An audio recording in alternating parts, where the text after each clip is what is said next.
মোহাম্মদ ইসমাইল হোসেন রাহাত প্রশ্ন করছে, হুজুর আমার আরেকটি প্রশ্ন ছিল যে কুরআনের আয়াত ওয়াকরনা ফি বুয়ুতিকুন্না ও সূরা আহজাবের 33 নম্বর আয়াত, এই আয়াতে কি বলতেছে, এর প্রকৃত মর্মার্থ কি? মাশাআল্লাহ, খুব সুন্দর প্রশ্ন।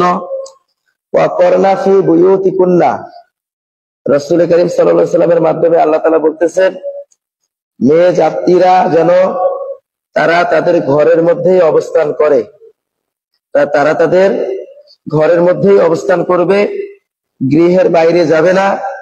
কারণ এক হাদিসের মধ্যে পাওয়া যায় রাসূল করিম সাল্লাল্লাহু আলাইহি ওয়াসাল্লাম তিনি বলেছেন যে মহিলারা যখন ঘর থেকে বের হয়ে যায় তখন শয়তান তাদের প্রতি কুদৃষ্টি দেয়, আর এই কুদৃষ্টি দেওয়ার কারণে তারা বিভিন্ন রকমের গুনাহের কাজের মধ্যে লিপ্ত হয়ে যায়। এজন্য মেয়েজাত মা বোনরা তারা ঘরের মধ্যে অবস্থান করবে। একান্ত জরুরতের ক্ষেত্রে তারা যদি বের হয় তাহলে তারা জাহিলি যুগের মধ্যে বের হবে না। ওয়ালা তাবাররাজনা তাবাররুজাল জাহিলিয়াতিল উলা, পূর্বের যুগের যে জাহিলি যুগের মূর্খতার যুগে মহিলারা যেভাবে পর্দা ছাড়া বের হতো সেইভাবে যেন তারা বের না হয়। এখন পর্দা এই জন্য বললাম, বোরকা কথাটা এই জন্য উল্লেখ করলাম না, কারণ পর্দার সাথে বের হতে হবে। অনেক বোরকা আছে যে বোরকা পরলেই আবার পর্দা হয় না।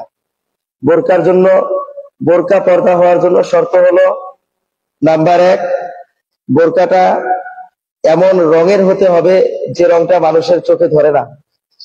দ্বিতীয়ত, বোরকাটা এত পাতলা হবে না যে ভিতর থেকে সবকিছু বোঝা যায়। তৃতীয়ত, বোরকাটা এমন কোনো ডিজাইনের হবে না যে ডিজাইনের কারণে একটা মানুষ সেদিকে না তাকাইলেও ডিজাইনের কারণে তার দৃষ্টি সেদিকে যায়। এই 3টি শর্ত যদি পাওয়া যায় তাহলে সেই বোরকাটা পর্দা হবে।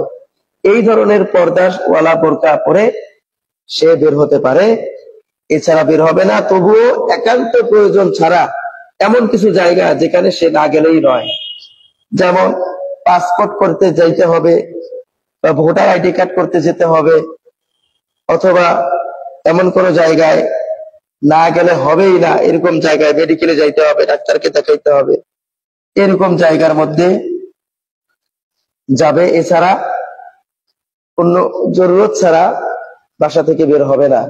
এখন তো অত্যন্ত পরিতাপের বিষয়, আমরা স্বামী যারা আছি, অনেক স্বামী যারা জুলুমের শিকার, মেয়েরা বাহিরে বের হওয়ার জন্য স্বামী যে কোনো বাজারও যদি নিয়ে আসে সেই বাজারটা তারা পছন্দ করে না। কি বাজার করে ওইগুলো, তার চাইতে তো আমি ভালো বাজার করতে পারি, কালকে থেকে আমাকে তুমি টাকা দিবা, আমি নিয়ে আসবো, এই কথা বলে তারা বাহিরে যায়, আর স্বামী বাসায় বসে বসে টেলিভিশন দেখে। যাই হোক, আল্লাহ তাআলা আমাদের মা বোনদেরকে বুঝদান করুক, তারা